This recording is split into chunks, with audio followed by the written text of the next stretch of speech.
listening, and welcome to The Patriotic Communist. This is Max Rice, and this is the podcast where I advocate for a socialist revolution in the United States of America, and where I analyze current events from a far-left perspective. We are in the historical context where we choose socialism or barbarism, and that has never been more true. Hey everyone. This is going to be a bit more of a straightforward episode. You could say that the mission statement of this podcast is to spread the knowledge that I have about socialism and current events and promote a workers' revolution in the United States of America using that knowledge. So in this episode, I'm going to directly discuss why we need a workers' revolution in the United States of America.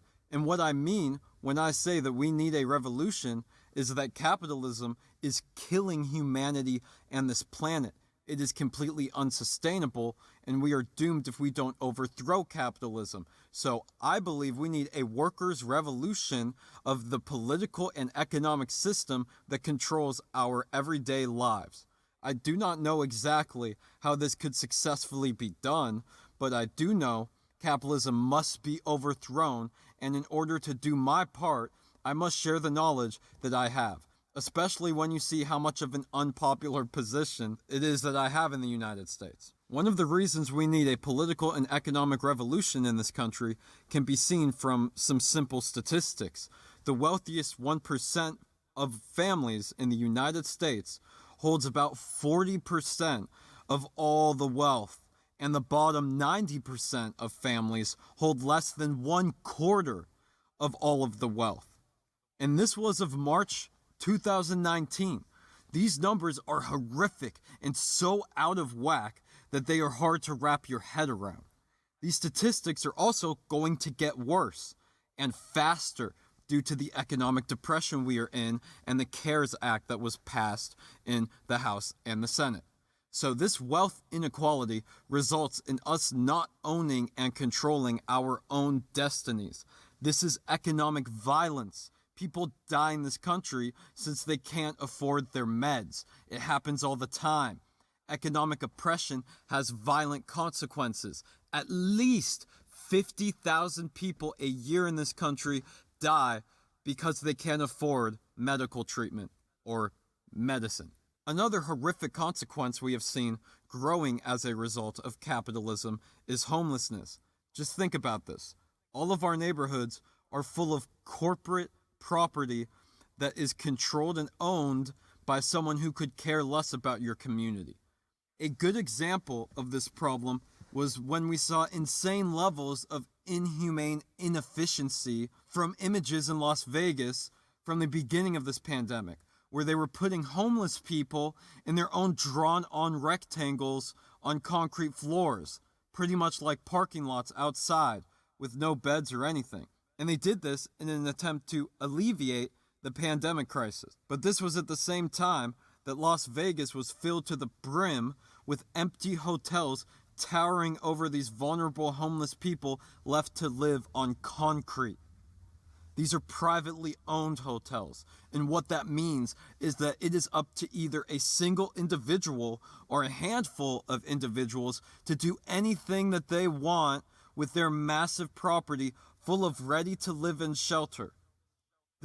And keep in mind, we're in a pandemic. Travel is at an all-time low, which means these hotels really were pretty much empty. Los Angeles has about 66,000 homeless people right now. Yet the United States has the highest GDP in the entire world, with Los Angeles being its second largest city. So something is very wrong with this picture.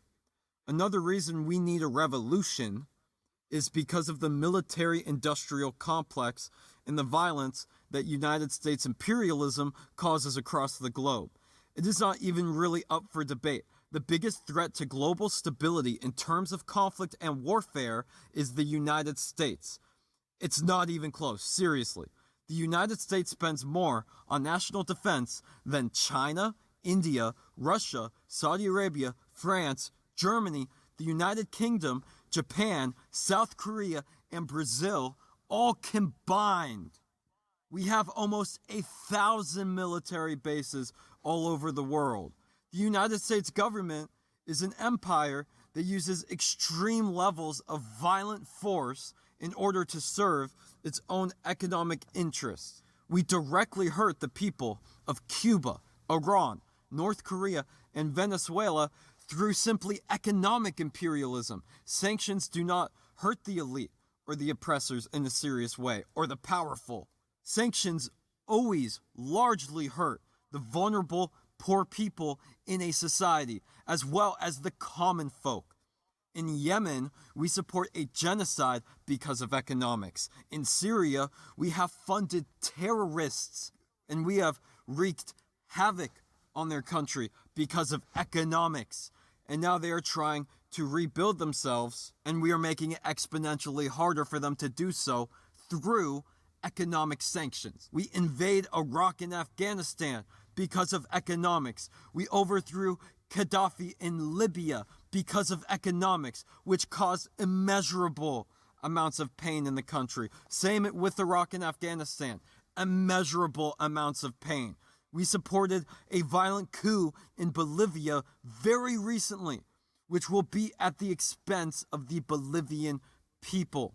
And we do all of this because of the owning class, because of the people, the 1% in this country that have massive accumulation of private property and assets and wealth. Now, I am only talking about a portion of the violent actions of United States capitalist imperialism within my own short 21-year lifetime. Our taxes are paying for this. There is blood on every American's hands as long as they go along with this absurdity. Countless women and children are dead because of our taxes being abused by the owning class, the oligarchs of this country, using our tax dollars to fund wars that provide them with more wealth. You can't call yourself a patriot and support this horrific cycle of violence. So many Americans have died because of this, and even more civilians have died. And it's ironic because propaganda conflates patriotism with exactly that, supporting these endless wars. I could go on and on about the tiny little horrible consequences of the economic system we have right now, such as medical bills and debt, college debt, predatory lending, and even violent and racist police forces. I mean, it was Malcolm X that said, quote, "You can't have capitalism without racism." All of these problems point to an obvious solution. We must radically change the economic system. The workers in this country must rise up and take the means of production into their own hands.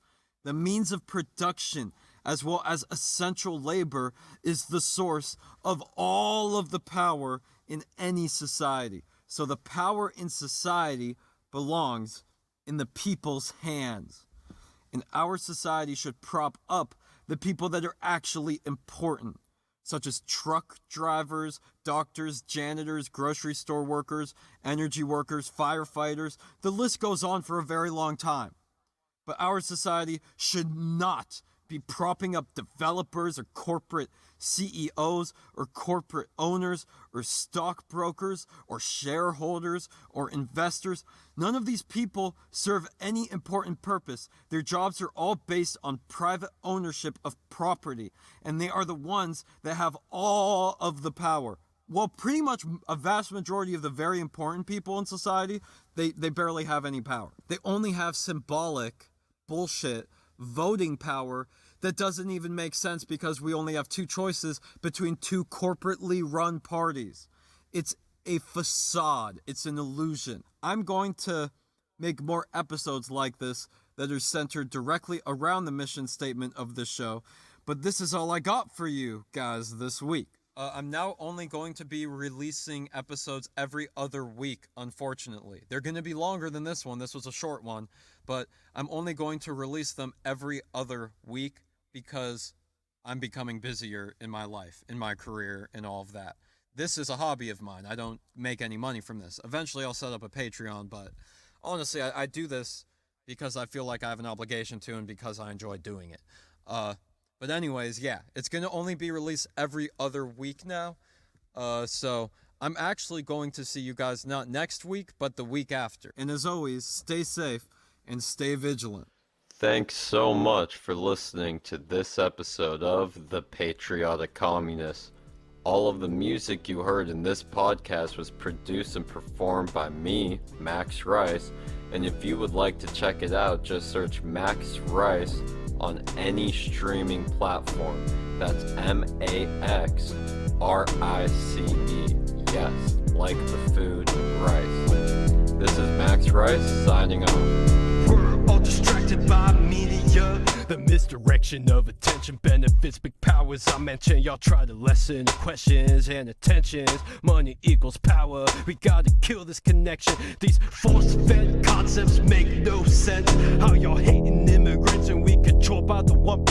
Zombified by screens. Dehumanization comes easily. All I hear are American supremacists, but this line of thought is a normality, full of fallacies. While we stay combative overseas, laws and moral laws. As far as I can see, and no one cares because of the mass distractions. We're expected to not question how the government uses our taxes, unless it's helping people. Then they ramble like that's all to see. Though we need to free the people, we need a fucking hero. We need some MLK, FDR style of change. We're full of pain and ignorant, but won't live in fear. Though we need some yellow vest, bulletproof vests and bold claims. We need that fire in our hearts that can't be tamed. We need to reject and correct our collective violent actions, but it won't happen. Fuck, we're all distracted.